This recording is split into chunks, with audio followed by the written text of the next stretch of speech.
Hello everyone and welcome back. And आज हम बात करते हैं एक्सहूमेशन की। एक्सहूमेशन क्या होता है, क्या क्या कंडीशंस हैं, कब करा जाता है और किन सर्कमस्टांसेस में एक्सहूमेशन करा जाता है, क्या इसका इंपॉर्टेंस है। So please do watch full video and don't forget to subscribe Forensic Extract and press the bell icon. क्या आपको पता है 25 जून 2009 को अमेरिकन सिंगर माइकल जैक्सन की डेथ हो जाती है। डेथ के बाद में उनको कुछ दिनों के बाद में एक्सहूमेट किया जाता है क्योंकि घर वाले एलिगेशन लगाते हैं कि उनका मर्डर हुआ था। पॉइजनिंग और कई तरह के इंटॉक्सिकेशन के लिए टेस्ट करने में पता लगता है कि उनको प्रोपोपोल और बेंजोडाइजेपिन जिसमें कि मिडाजोलाम और लोराज़ेपाम शामिल है, ऐसी ड्रग से मारा गया था। और फाइनली 2011 में उनका खुद का डॉक्टर मोरे कन्विक्ट हुआ उनके लिए, जिसने की उनकी हत्या करी। Legal definition is that digging out of already buried body from the grave. Okay, this is rarely seen in India because there is a tradition of cremation. Okay, bodies को cremate किया जाता है, so exhumation के cases काफी rare है। Latin word है exhumation, ex का मतलब है out of and humus means ground. Okay, so digging out of the body out of the ground, it is known as exhumation. Synonyms है, that is the disinterment is synonym of exhumation. Okay, interment means body को ground में bury करना and disinterment is exhumation. Okay, as such there is no time limit for exhumation in India. जब भी law and order situation आती है, जब भी किसी allegation आता है, कोई suspicion आता है या फिर कोई autopsy पे कुछ circumstantial evidences कंक्लूड नहीं कर पाते हैं कॉज ऑफ डेथ और मैनर ऑफ डेथ को, तो फिर एक्सहूमेशन करा जाता है। ठीक है, body exhumed only when there is a written order from the executive और judicial magistrate. Okay, so written order चाहिए होता है एक्सहूमेशन के लिए एंड इसमें सेक्शन है 176(3) ऑफ क्रिमिनल प्रोसीजर कोड। इस सेक्शन में एक्सहूमेशन को कवर करा गया। ओके, जिसमें कि मजिस्ट्रेट को पावर है, पुलिस एक्सहूमेशन के लिए ऑथराइज्ड नहीं है। So magistrate can be district magistrate or district collector, additional district magistrate, sub collector, tehsildar, deputy तहसीलदार, ये सब are empowered to exhumate a body and to authorize for exhumation of any body in case of any suspicion and other requirements. Now reason क्या है why exhumation is needed, क्यों जरूरत पड़ती है bodies को निकालने की? क्या तो क्रिमिनल केसेस हैं जिसमें कि होमिसाइड है, जिसमें कॉज ऑफ डेथ या मैनर ऑफ डेथ कंफर्म नहीं हो पाया, या फिर सस्पेक्टेड होमिसाइड है ना, जिसको कि डिस्क्रिस्ड एज सुसाइड, और सस्पेक्टेड पॉइजनिंग है, death due to criminal abortion और क्रिमिनल नेग्लिजेंस से डेथ हुई है, या फिर certain type of cases like body से बुलेट रिकवर हुई है, कोई फॉल प्ले है या कुछ ऐसा सर्कमस्टेंशियल एविडेंसेस हैं जो कंफर्म नहीं कर पा रहे हैं। ऐसे केसेस में, क्रिमिनल केसेस में executive magistrate directs the concerned authorities to exhumate the body and to examine. Civil cases भी हो सकते हैं जैसे accidental death claim, okay, insurance, inheritance cases होते हैं, डिस्प्यूट आइडेंटिटी और सर्वाइवरशिप ऐसे क्लेम्स हो सकते हैं, वर्कर्स कंपनसेशन, किसी कंपनी के वर्कर को कंपनसेशन चाहिए, सिविल नेग्लिजेंस के केसेस में एक्सहूमेशन रिक्वायर होता है कई बार। ठीक है, या फिर कई बार जरूरत होती है सेकंड ऑटोप्सी करने की, something is known as second autopsy. पहली ऑटोप्सी करी गई, उसमें कुछ फॉल प्ले था या फिर सस्पिशन रह गया, घर वालों को सेटिस्फेक्शन नहीं हुआ, तो they ask for second autopsy like Michael Jackson के केस में हुआ। ओके, सो इन कंडीशन में एक्सहूमेशन की जरूरत पड़ती है। नाउ प्रोसीजर क्या है एक्सहूमेशन का? What is the procedure? Okay, body exhumed under the supervision of medical officer in the presence of police officer and magistrate. Okay, police officer law and order को maintain करता है, medical officer examine करता है and magistrate supervise करता है। Okay, grave site should be positively identified with the identifying features like location का है grave की, हेडस्टोन में क्या लिखा हुआ है, पर्सन जो ब्यूरियल पे था उसका भी एडवाइस लेना जरूरी है, वो भी वहां पे होना चाहिए to perfectly identify the location कि वो जो ग्रेव है उसकी लोकेशन कहाँ पे, किस स्थान पे बॉडी को इंटरमेंट कर रखा है। Okay, now it should be conducted in good natural light, good natural light में क्यों करनी चाहिए? क्योंकि ऑब्जर्वेशन इजी रहेगा, बॉडी पे कई सारी इंजरीज हैं और कई फाइंडिंग है उनको ऑब्जर्व इजीली कर लिया जाएगा, क्राउड कम रहेगा। और दूसरा, आप सुबह जैसे अर्ली मॉर्निंग एक्जुमेट करते हो, सो लेट तक उस बॉडी को डिस्पोज ऑफ भी कर सकते हो एग्जामिन करके। एरिया को स्क्रीन ऑफ करना है टू अवॉइड एनी स्पेक्टेटर, कोई ऐसे लोग ना हो वहां पे जो लो एंड ऑर्डर सिचुएशन को ब्रीच करें और स्पेक्टेटर को अलाउ नहीं करना है। नॉट सॉइल की कंडीशन कैसी है, वाटर की कंडीशन कैसी है, वाटर का कंटेंट कैसा है, वेजिटेबल ग्रोथ कैसी है, इन सब की इंफॉर्मेशन आपको नोट करनी है वहां पे during the procedure of exhumation. Body जैसे निकलती है आपको फोटोग्राफ करना है बॉडी का at original position after removing the dirt.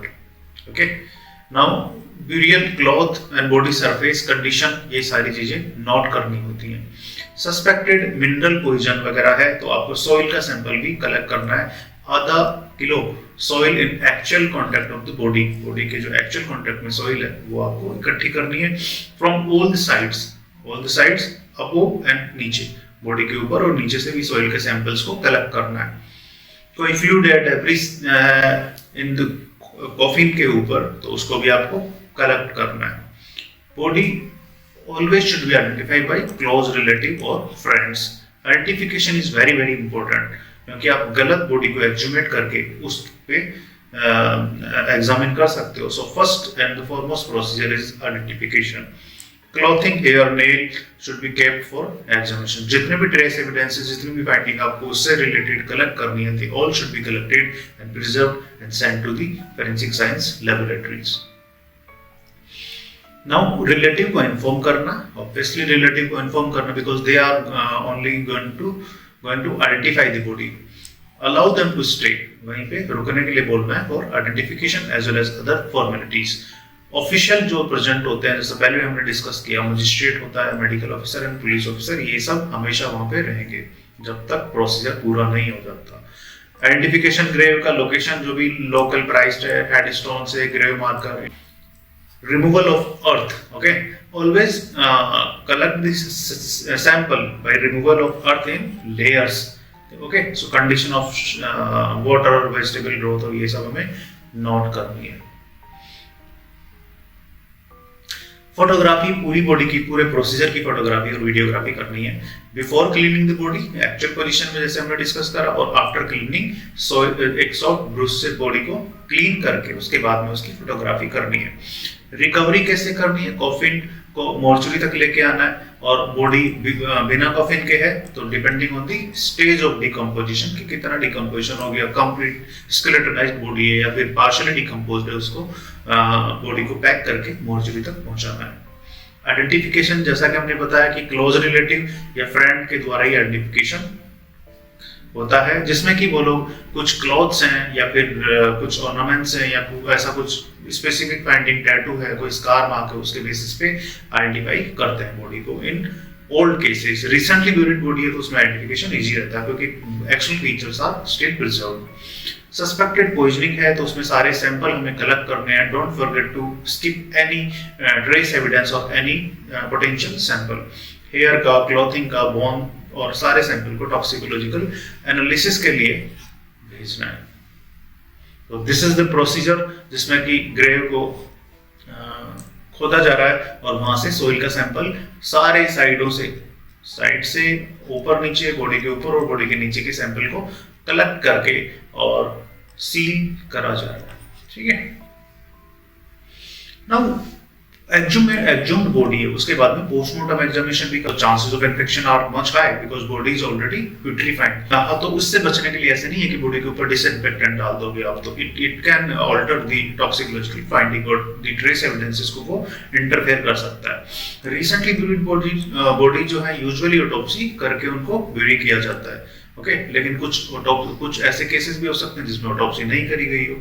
So artefact उससे रिलेटेड होते हैं कि वो डिकम्पोजिशन की वजह से कई सारे आर्टिफैक्ट, कई एनिमल बाइट्स हो सकती हैं, कई जो मिट्टी के अंदर जो कीड़े होते हैं उनकी बाइट्स हो सकती हैं, और कई तरह के जो आर्टिफैक्ट्स क्रिएट हो जाते हैं ड्यू टू डिकम्पोजिशन। तो इन सब की भी एक करेक्ट इंटरप्रिटेशन बहुत जरूरी होती है ऑटोप्सी के टाइम। प्यूट्रीफाइड बॉडी में आइडेंटिटी कंफर्म करना बहुत ही टफ टास्क है। रिलेटिव को बुला के, और कोई फ्रेंड है या फिर क्लोज रिलेटिव है उसको बुला के आइडेंटिफिकेशन करवाना is a very very important step. All viscera should be preserved for chemical analysis. I am repeatedly asking कि viscera और सारे सैंपल्स को प्रॉपर कलेक्ट करके सील करना बहुत इंपॉर्टेंट स्टेप है। और स्केलेटन है, स्केलेटन खाली है बोन का, तो उसमें क्या करोगे, बोन को ऐसे देख के आप पता नहीं लगा सकते हैं, तो उसमें बोन को पहले मैसिरेट करते हैं। ओके, मैसिरेट गर्म पानी में बॉईल करते हैं, एंड मैसिरेटेड जो बोन्स होती हैं उनको एग्जामिन करना इजी रहता है। जब एक बार क्लीन हो जाएंगे सॉफ्ट टिश्यू, मिट्टी, डस्ट और डर्ट, तो उसको एग्जामिन करना is too easy. So that's why always examine the bone after boiling them. अब आता है कि और क्या यूज है। आइडेंटिफिकेशन हो गया क्रिमिनल केसेस में, सिविल केसेस में। अब जरूरत पड़ रही है सेकंड ऑटोप्सी की। जो पहली ऑटोप्सी हुई उसमें सस्पिशन था या कुछ फॉल प्ले था या फिर रिलेटिव्स आर नॉट सेटिस्फाइड, सो दोबारा ऑटोप्सी करनी पड़ती है। सो सेकंड ऑटोप्सी की फाइंडिंग को इंटरप्रेट करना है, और प्रीवियसली जैसे बॉडी परफॉर्म करी गई उस पे ऑटोप्सी ऑन एक्सह्यूम्ड बॉडी पे, वो सारी चीजों को इंटरप्रेट करना डिफिकल्ट हो जाता है because of decomposition and vitrification. कई सारे आर्टिफैक्ट क्रिएट हो जाते हैं। So the examiner should be expert enough in noting all these artifacts and correctly identifying the details.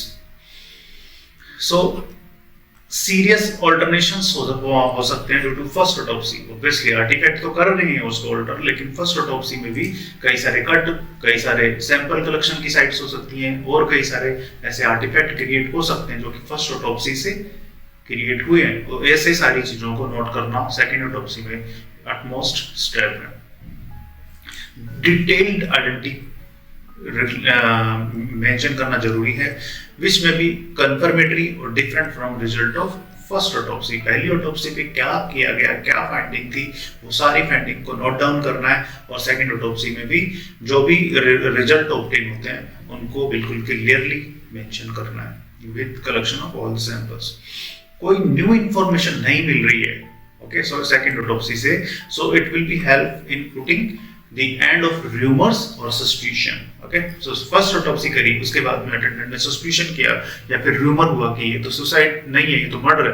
so second autopsy हुई, उसमें एक कंफर्म हो जाता है कि एक्चुअल में केस है क्या।